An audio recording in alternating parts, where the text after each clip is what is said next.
Hello, and welcome to Crimtan's webinar on how to future-proof your advertising, consented marketing beyond the cookie. Just before I start, I just wanted to quickly introduce Crimtan. So for those of you who don't know, Crimtan is a programmatic and data solutions expert.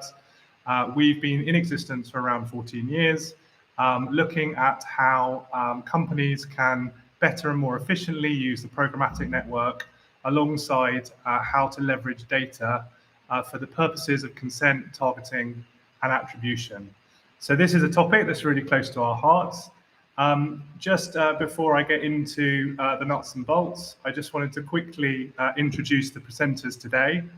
Hi, I'm Andy Houstoun. I am the Chief Commercial Officer at Crimtan. I've been at Crimtan for quite a long time now, and I look after the business in terms of looking at opportunities and strategic ways in which we can grow the business. So I'm pleased to say that I'm joined by Storm Tussey heavily. Storm's experience reads like the who's who of power brands across the US. From Ben & Jerry's to Lego, Storm has been driving digital transformation for companies across her amazing career. Armed with a PhD, and from everyone I've spoken to, the inspiration to lead and motivate, whilst at the same time doing it with empathy and curiosity, I've had the fortune to work with Storm directly on one of our clients, Houstoun, an environmental, forward-thinking luxury cruise brands and one of the Crimtan clients. So, Storm, thank you ever so much for taking the time to discuss this rather geeky subject with me. Thank you for having me. Great. So before Storm and I start to chew the cud and just have a bit of a discussion, I thought it would be good to discuss first the challenges that we need to address. So the first challenge is that the marketing industry generally and all marketeers are seeing the biggest change in digital targeting and attribution since 1994. So how can any of us try and keep up? What do I mean by that? Well, 1994 was actually when the third-party cookie was created. And ever since 1994, marketeers have been using it for lots of interesting things across targeting and measurement. But there is a seismic change happening. And that seismic change is being driven by a number of things. The first thing is privacy. So for those of you based over in the States, Crimtan has offices in the UK. And back in 2017, I was the lucky guy who sat down and wrote out the data protection impact assessments for GDPR.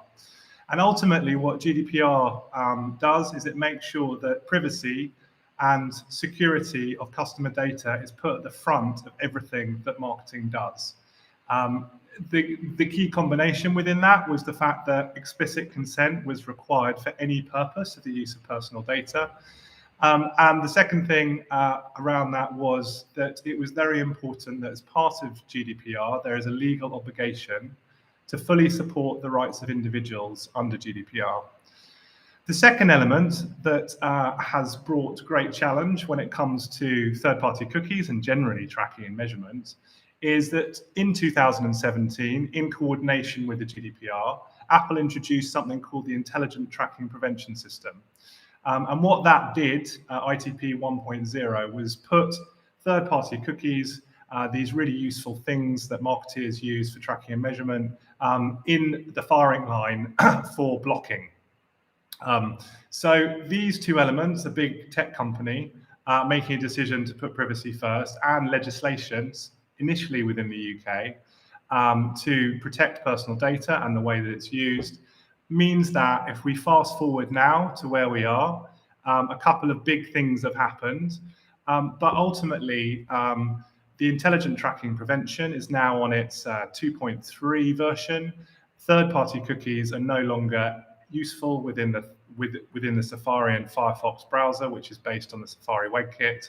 And what we're also seeing is that across the world, privacy legislations are being updated. So Over in Australia, there's the consumer data right that was introduced in 2017. It's going to be updated this year.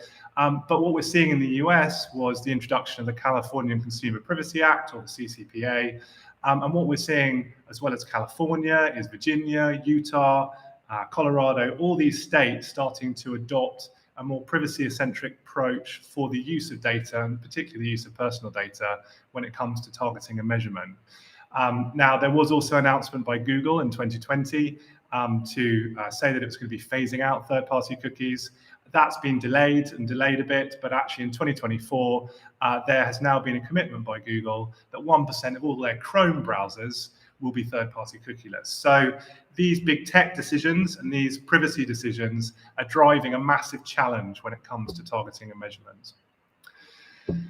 So moving on to the second challenge, the problem we have with the amount of digital channels that have erupted, whether that be social search and content-driven websites, is the breadth of engagement across a customer lifecycle is massively overwhelming. So what do I actually mean by that? Well, there is, within marketing, that rule of 7. Normally, to get a customer from initial engagement through to conversion, it takes at least 7 touch points across that customer journey to actually convert that customer into a sale for a product or service. But the fact is that experience is actually occurring across multiple different channels and multiple different mediums. And within all of these, I've still got to make sure that I'm capturing consent. I've still got to make sure that I'm delivering relevant targeting. And I also still need to make sure that I'm delivering relative or good measurement to understand what is driving good performance. So all these things are combining to make actually a marketer's job pretty tough at the moment when it comes to targeting and measurement. So what are the biggest issues? So gathering consent with the move around the tech companies and also the privacy legislations, the bad targeting decisions. So if I don't really know where and when to target, then I'm going to have trouble making sure that I'm delivering anything that's relevant to the customer.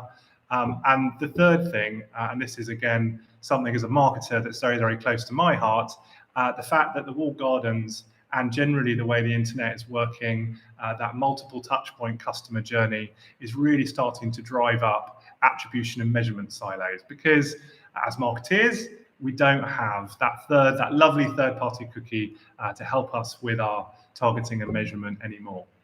So what are the potential solutions in the future? So I'm just going to run through 3 of the options. And these are options that we employ across all our client base using something called Active ID. So let's just talk about the different signal triangulations. Now, what do I mean by signal triangulation? Well, we used to have the third-party cookie. What we actually now have is, or we're going to have to use a combination of signals. So the third-party cookie was a deterministic signal. So there was a cookie ID that sat within that cookie, and I could use that for my targeting and measurement.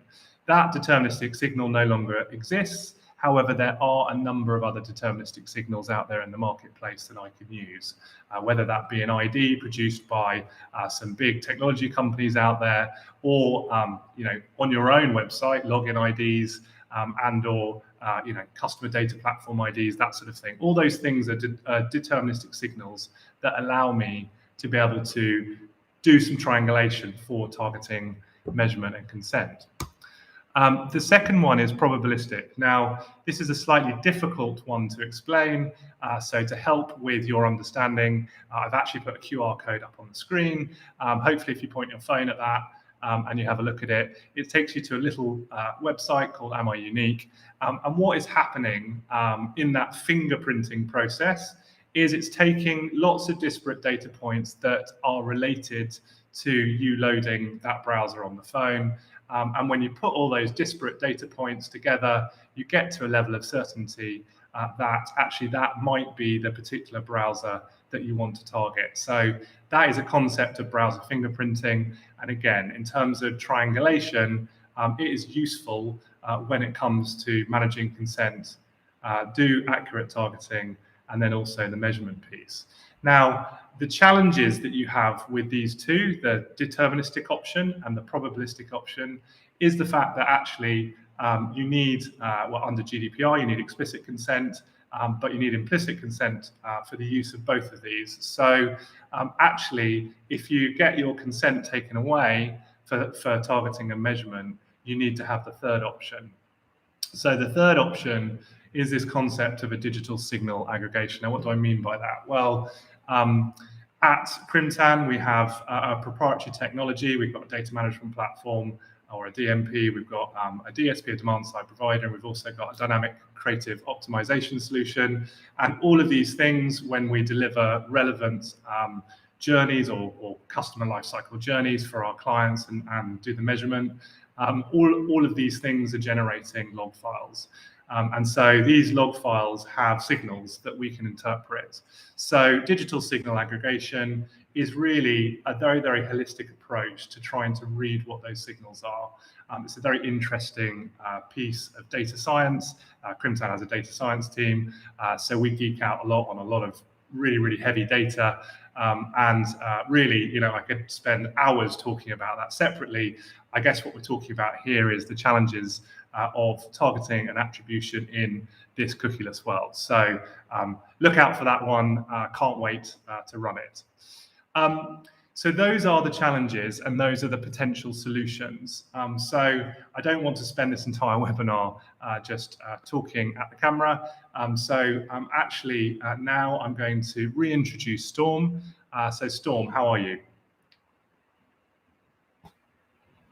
I'm well, thank you. How are you?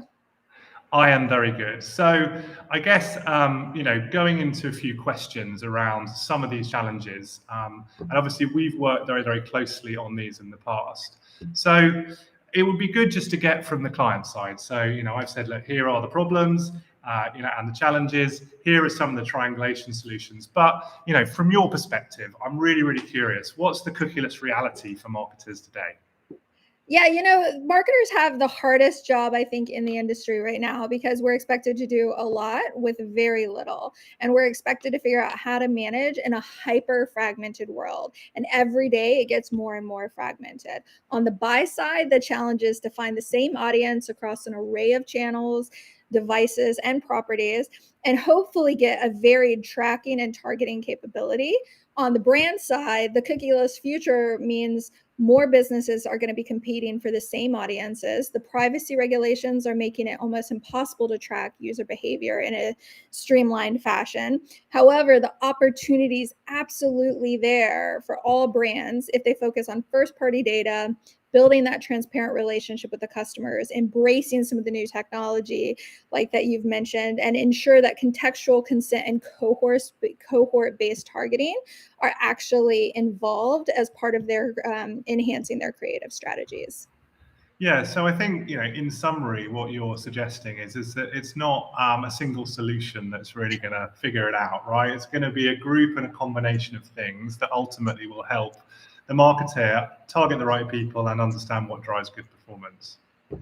Yeah, we lost the Mad Men days, 40 years ago. We're never going back there. Yeah. So I guess from your experience, when it comes to targeting and measuring, how do you achieve better visibility?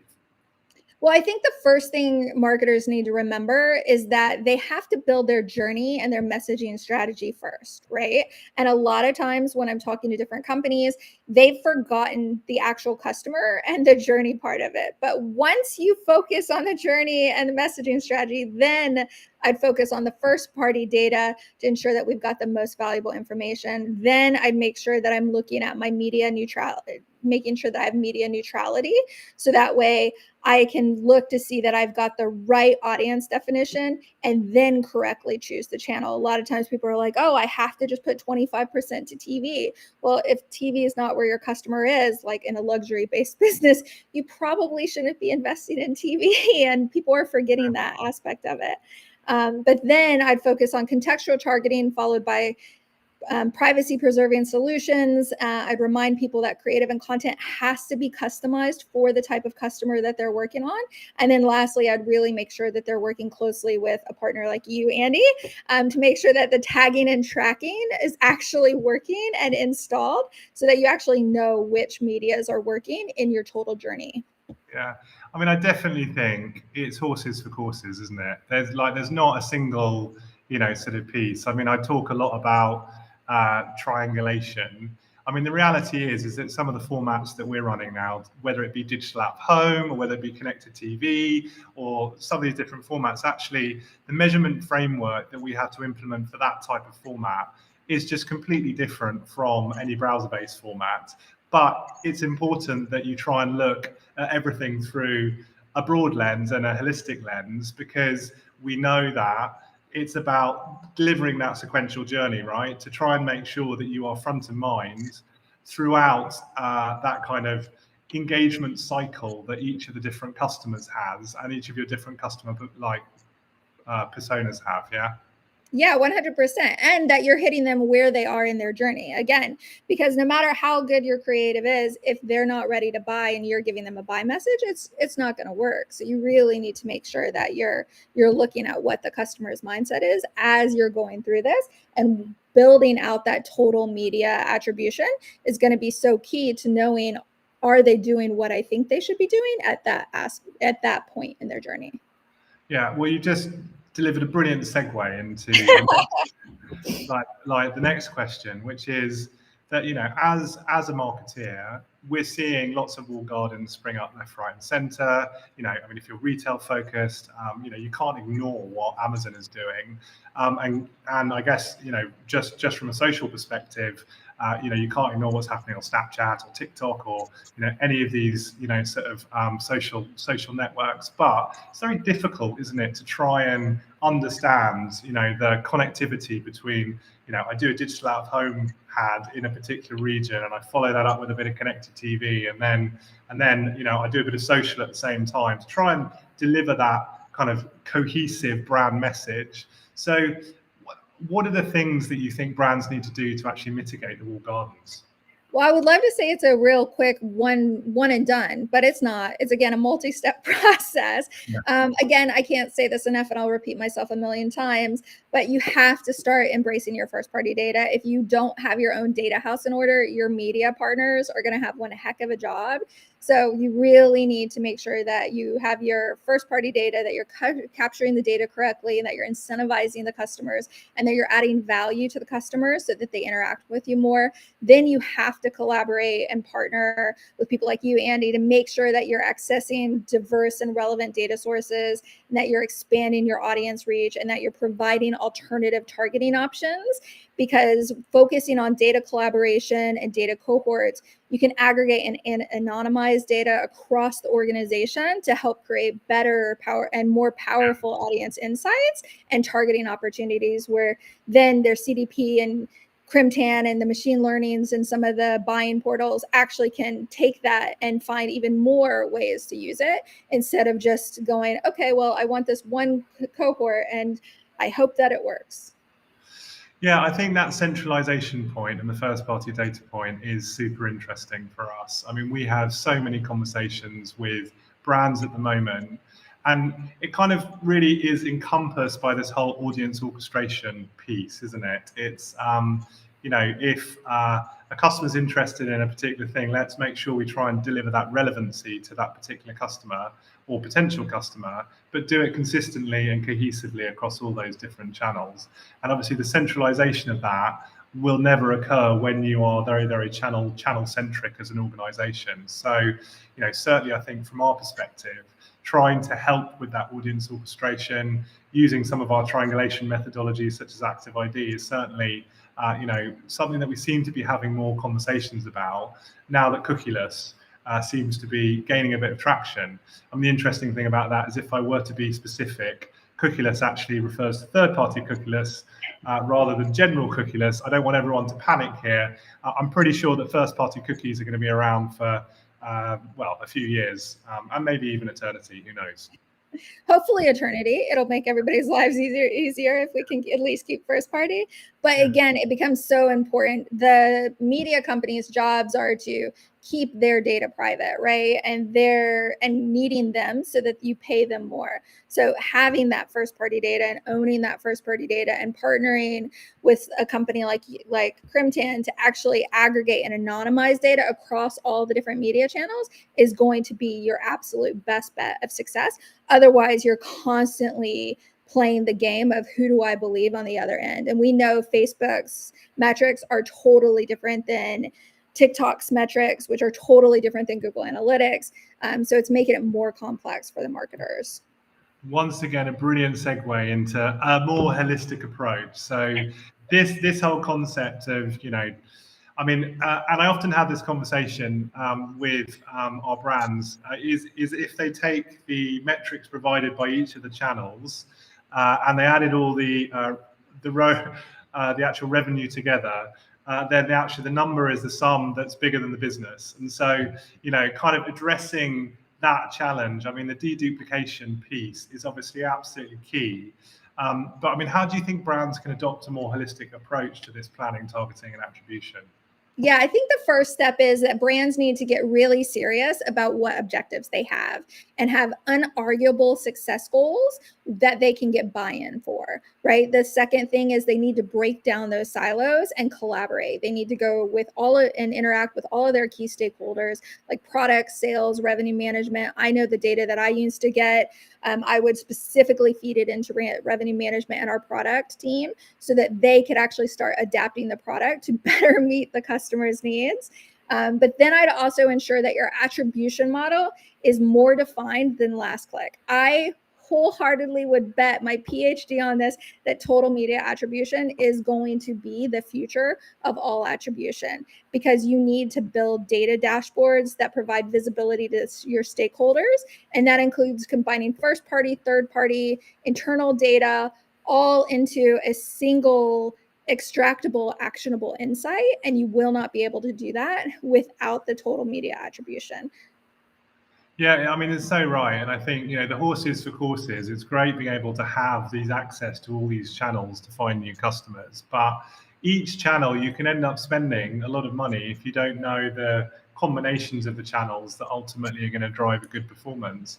I mean, we are having some really interesting conversations with clients at the moment about how you can leverage digital signals to actually understand what's working in your traditional offline media channels as well. So, actually, I mean, I don't personally believe that some of the more traditional channels are dead at all, but I think what needs to happen is that is one of the many customer touch points that we talk about in these non-linear customer journeys, and being able to understand that actually a combination of newspaper with a bit of social, with a bit of programmatic and a bit of paid search, supported by a bit of digital out of home or something along those lines. These sort of really, really interesting combinations to try and reach efficient saturation, I think are going to be very, very important for marketers in the future. Yeah, absolutely. And I will say that I am a firm believer that traditional media has a place, but you have to know its place in the journey, right? Again, I've seen digital follow direct mail and seen almost a 60% return. And I'm like, okay, well, we know those two can collaborate. Yeah, no, absolutely. So you've already given us one of your predictions of the future, which is holistic approach to targeting and measurement is absolutely one that we are violently agreed on. I guess have you got any thoughts about your other biggest predictions for the future? I do. Other than that, marketers will continue to be the redheaded stepchild, and I'm allowed to say that because I am a ginger. But they're expected to do more with less while also trying to prove value at every step of the way. Marketers are one of those areas where everybody thinks they're a marketer until they actually have to do marketing, and then they're like, oh no, I thought it was something else. But that will continue. But additionally, I think personalization and the value-centered emotional connection has to become the center concept for all brands. If you are not focusing on personalization and added value, then you will not be successful. Your media will be wasted, your teams will fall apart, and you will continue having a hard time proving value and return on investment. No, that's great. So Storm, I mean, this has been fantastic. And I just think I'm just going to introduce another concept. So I think we've talked quite broadly about the challenges around cookies, challenges around privacy. There's very, very fragmented technology, customer journey, and all these elements. I guess something that's very, very current at the moment for any marketeer who hasn't even thought about it is general panic in the marketing world with the retirement of Universal Analytics and the launch of GA4.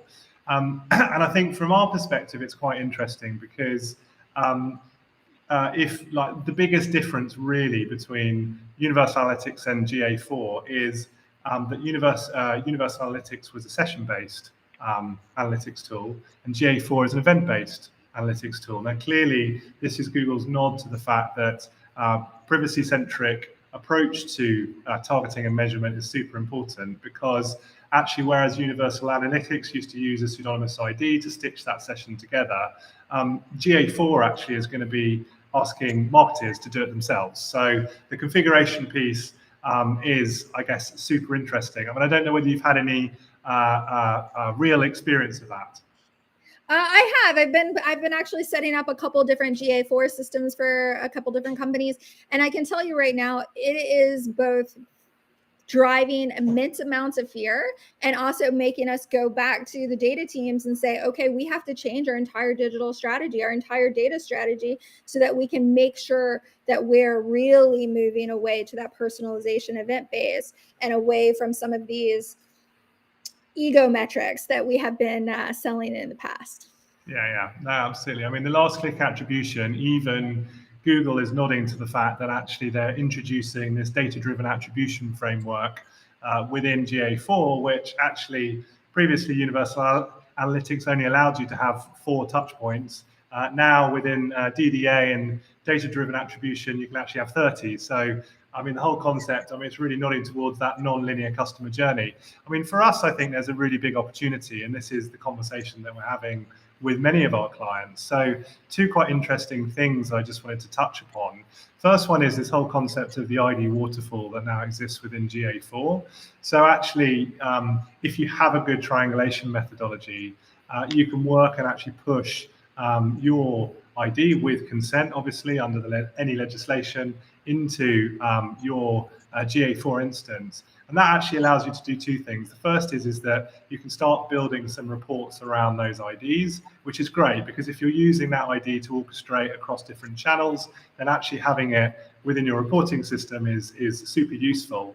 But the second thing that's happening with GA4 is for the first time in Google Analytics existence, you can actually pull the analytics data out into a data warehouse. So the Google data warehouse is called BigQuery. It's part of the Google Cloud Platform. You can actually pull that out and start joining and stitching things together. So actually, we've seen it as a big opportunity. And actually, digital, you know, like we talk about audience orchestration, we talk about all these challenges. Actually, if you've got a good and robust ID methodology for your audience orchestration, then potentially you can use that for measurement. So, you know, this is a very, very simple overview of some of the things that we're now talking about with clients is the fact that, you know, we can push our active ID into GA4, we can push it into Meta, we can push it into Google Ads. And then what we can then do is we can use this GA4 connection to BigQuery to then do some very, very intelligent measurement. And we talked and you touched upon dashboarding. This is something that's also very, very close to my heart, you know, trying to actually really, really understand what drives true performance. So whilst I think there's great fear about GA4, I think there's also great opportunity when it comes to leveraging it for doing a lot of the things that we've talked about actually, which is, you know, how do I make sure that I'm gathering correct consent, and then with that consent using a pseudonymous ID, and then with that robust ID potentially doing some interesting targeting and consistent and coherent measurement alongside that. So I guess, you know, really what we're talking about here is the ability to leverage data signals for efficiency. And I just wanted to sort of finish, because this is something that I know that we've worked on together, is just to talk about predicting the future with this whole total media attribution concept, because I think if you just talk about it as a concept, it might be pretty alien, but I kind of wanted to talk about one of the practical and finish on one of the practical applications that we've been doing with total media attribution. Now, actually, the starting point, I don't want to get too hung up on this, was an interesting paper that the bods at Google produced back in 2017 called the Bayesian methods for media mix modeling with carryover and shape effects. Clearly, this is something that looked at media mix modeling. Now, one of the biggest challenges that everyone has with media mix modeling is the fact that we had this small thing called the global pandemic happening about 2 years ago. Now, like a small thing, but we needed this ability for media mix modeling to have econometric data back 5 years for media mix modeling to be effective. So actually, that's kind of thrown traditional media mix modeling out the way and kind of paved the way for more creative methods, such as this total media attribution. Now, like any method, when we went about this, it was all about getting the right inputs. And I wondered, Storm, I've kind of listed a few here, but I was hoping you might be able to kind of give some insights on some of the data gathering that we had to go through in order to actually start this process of more holistic total media attribution.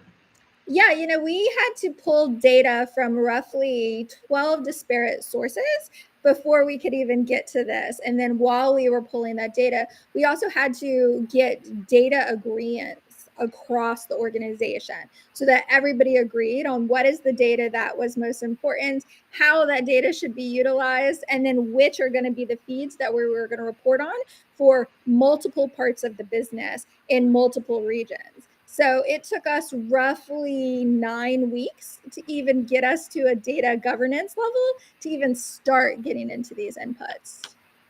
Yeah, I mean, it's just, I'm always a big believer of rubbish in, rubbish out. And I think, part of being able to do this kind of measurement model and this more holistic approach is really getting your data set in order. Whether that's your go-to-market plans, being able to actually lay down in a structured fashion what your marketing spends are going to be, understanding who your competitors are, understanding the macro factors such as inflation, unemployment, COVID cases, all these type of things, and then also being able to listen to not just the hard conversions, so how much are people buying and the product and service, but also all those different soft conversions as well. And I mean, we now sort of get to the nuance of attention time, so we can measure through our dynamic ads the ability to or the time with which people are looking and potentially engaging with ads, and we can use that as a soft conversion signal with all these different attribution frameworks. Now, I know everyone, and there's been a lot of negative press about data science. Artificial intelligence is ultimately a field of data science. But clearly, with all the processing power that we do have, there are some really, really interesting measurement frameworks that we can come up to and outputs that we can drive using data science fields, whether that be target modeling, product level modeling, and or market mix modeling. And because all these signals are happening in real time, it doesn't need that traditional 5-year runway of economic or econometric data. It actually allows you to do it in real time, listen to those changes and nuances in behavior, and ultimately help you to predict the future. Well, I think the other thing that was really interesting about having to get all the data ready to go into these inputs to build something more planned or things that could predict is that we had to have those hard data conversations and we had to get on the same page across the organization. And that alone is worth its weight in gold, because all of a sudden it is the first time that a lot of your IT partners or your C-suite or your sales partners or your revenue partners, that they actually start to understand the holistic journey of marketing and everything that you're actually measuring. And so it actually gains you a ton more respect when you do this within your organization. So it makes your future asks much easier because they're starting to understand what you're going through to get there. Yeah, no, you're absolutely spot on.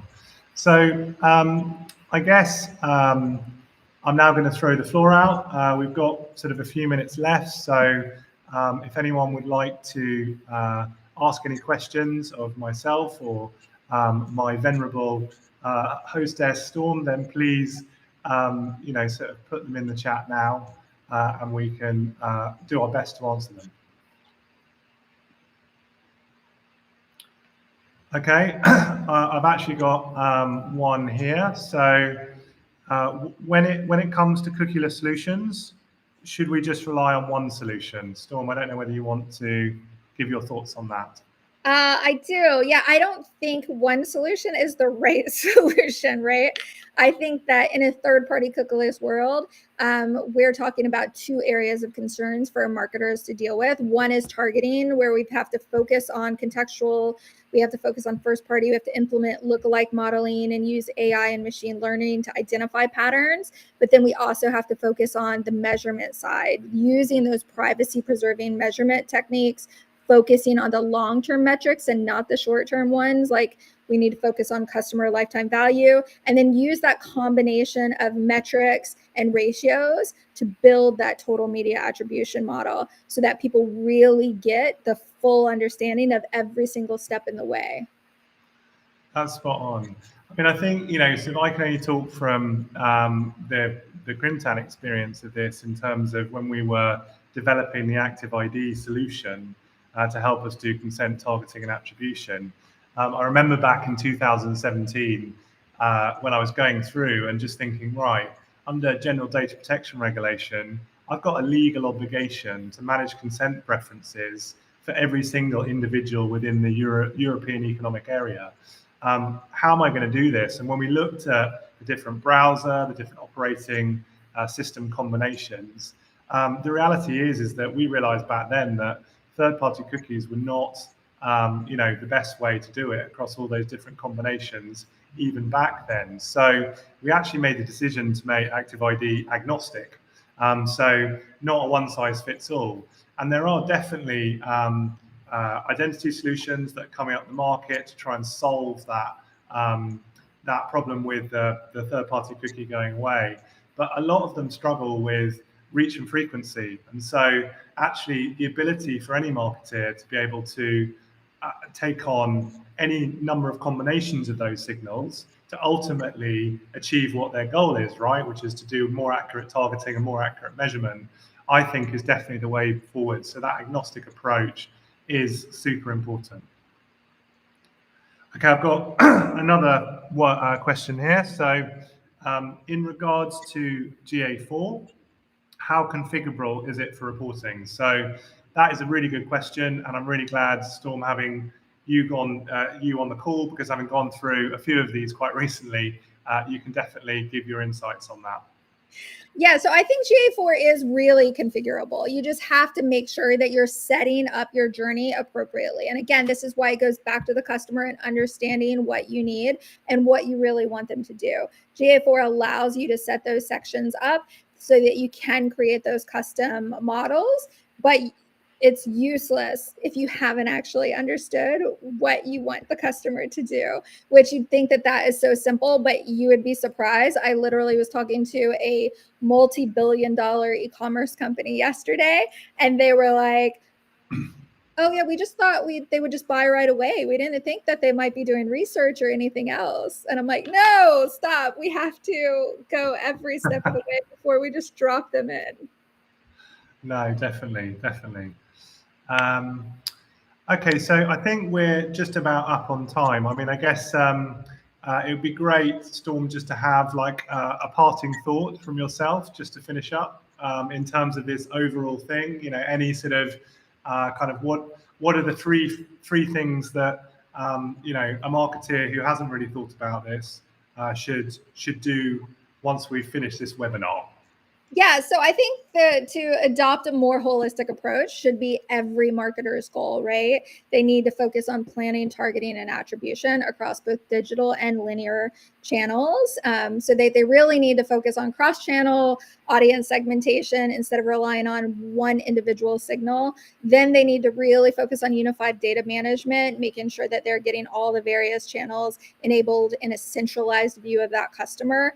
And then the third is cross-channel measurement and attribution. The models consider the influence of multiple channels on that behavior, converting, attributing value to each of those touch points, and then applying that unified measurement approach helps us understand the synergistic effects of the total holistic journey. Again, for the past decade or so, everybody's been focusing on performance, but they haven't been thinking about the holistic performance. So this GA4 change really helps us get back to those basics.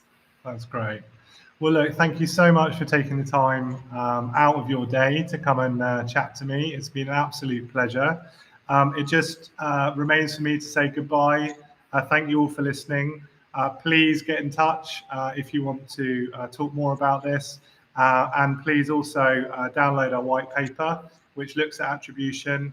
And the link is just about to be put in the chat. So thank you all.